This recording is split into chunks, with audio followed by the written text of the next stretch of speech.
if you just locked in, it's George on Represent Radio. It is 10:21 in the morning, and I'm joined by my first guest of the show, Kwame from Married at First Sight UK. How you doing? I'm good. Good morning. Morning, Kwame. The caffeine is working. Yeah, you just went and got a little coffee from the coffee shop round the corner, a nice mocha with a croissant.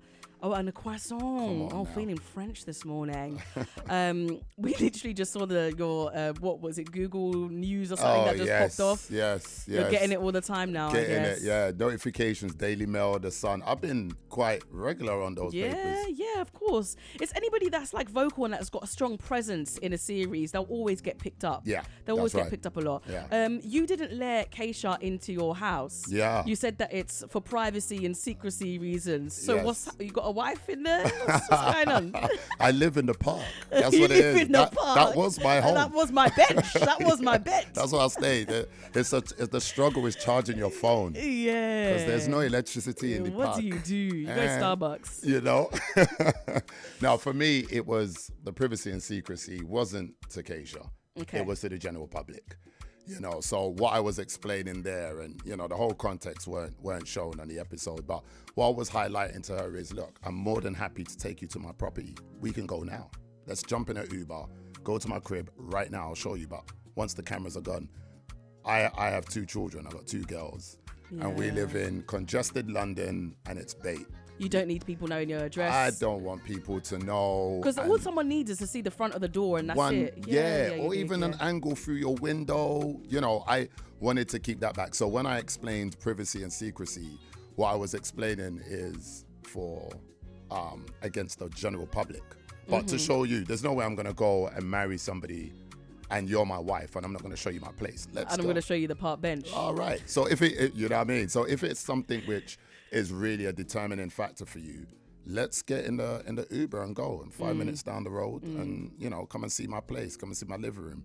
And, but, you know, when it's shown on TV, it's shown on TV. They pick and choose what it is. They run with a storyline and they go for it. One thing that I will say, though, is I feel like even though, you know, Keisha had her moments to camera where she was just like, you know, I want to see his after the I feel like beneath it all, there was a very mutual understanding that you both had and I think that probably comes from, now that you've explained it, the communication that you guys had. Yeah. And one thing that I noticed, I think on one of the episodes that I watched recently, was that people would say, oh, you don't really hear Keisha mess up in other people's business. She doesn't really have much of an opinion on other people's business. Yeah. And you guys don't really have too much to say even when you're on the couch because you've already discussed it between yourselves. Thank you. And you also keep some things back just for privacy, you know, secrecy, whatever it may be. Yeah. Do you think that that's a reason as to why you guys kind of remain to be quite, you know, strong, like regardless of any, you know, chemistry, sexual attraction, etc., etc.? Do you think that that's what kind of bounds you to even just as friends? Facts only. I mean, you know, a lot of people talk about the negative, but look at the stage we're at now in the process. You know, either which way we go from it, we've literally made it to the end thus far. So there has to be something that's keeping us there. You know, I know a lot of people talk about my reasons, but then let's talk about Keisha's reasons then. You know, she's a strong Black woman. If she don't want to be there, she'll come out. She won't be there. So, you know, you can see snippets of it. It just weren't highlighted a lot when we're walking in to the mix-up, hand in hand, the matching outfits. You know, I clocked that. You see what I'm saying? It. And you know, when Charlene came to our home, you know, she said, this is a marital home. I'm feeling the vibe, feeling the energy. But, you know, the snippets that the public see, you know, and the narrative that's shown, obviously, you know, it's going to make you wonder, you know, but great communication, great vibes, dancing, singing. I've spoke about the food enough times, right? But it's not it. It's not. It's not it. It's when you're paired up with somebody, what you're trying to work out is, can you work? Can this be something that goes forward into the future? And what we're trying to establish here is that we have an actual balance and we suit. And that's the main purpose for me taking my time. Yeah. Do you see what I mean? But yeah, we've got a good connect. I just wish they showed it more. Yeah. I did get a question that came through on Insta. Good old from Graham. D, or good old Graham. Did you think it was rude for you to lay in Keisha's bed after not letting her into your home? Do you know what? When I was watching the episode back, I was like, look at how they are showing me.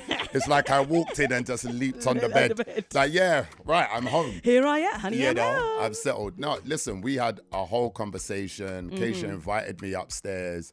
You know, she even was saying to me, look, you know, you can have my bed tonight, because she was saying it feels quite weird that you're going to be sleeping in my bed tonight. So she was like, look, you take the bed, I'll take the couch, and we'll ease in. I was like, oh, so you're on my pace thing now, you know? And I actually said to her, there's no way I'm going to sleep in your bed and make you sleep on the couch. In your own house. In your own house. Come on, man. You know, but what they just showed was just a happy vibe there. And they've cut to the point where she said, grab a seat, sit down, and I've jumped on the bed. Yeah.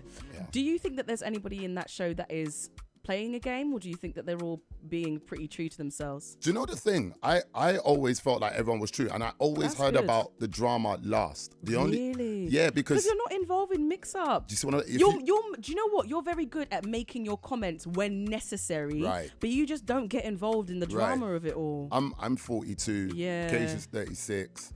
And we were like the mature ones. We would hear a lot about the Wahala last. The one that we were privy to was the Matt Whitney situation, because Whitney brought it. Her and Keisha are close, but she brought it to both of us, like, give me some advice. So that's where I was ahead of the game. But most of the time it'd be like, who did what? What happened where? Because we were too busy in our own marriage, doing our thing, cooking, dancing, playing soca, just vibes in our apartment. Vibing in your own corner. Yeah. We spoke about kind of the portrayal of men this season. I feel like, you know, you got highlighted quite a lot. Jonathan got highlighted. Matt has kind of walked away from this, and people are either up in arms, oh, well, you hate Matt, or they're like me, and I'm just like, I understand where he's coming from. Fair enough. What's your take on it from actually being in the show? How did you find Matt? How did you feel like the whole situation was handled? And do you think that his behavior was justified? I think what he wanted and what he and Whitney eventually got to, that's their business. Like, look, you're there to find love. So if you find somebody who's right for you, it can happen. I said it in the stag do, you know, but they didn't show it, Jordan. No. And you know what's funny? A lot of people were like, oh my God, that was another one of my one-liners, because I think they asked George, what's your biggest fear? And he said that my wife will come to the aisle and not like me.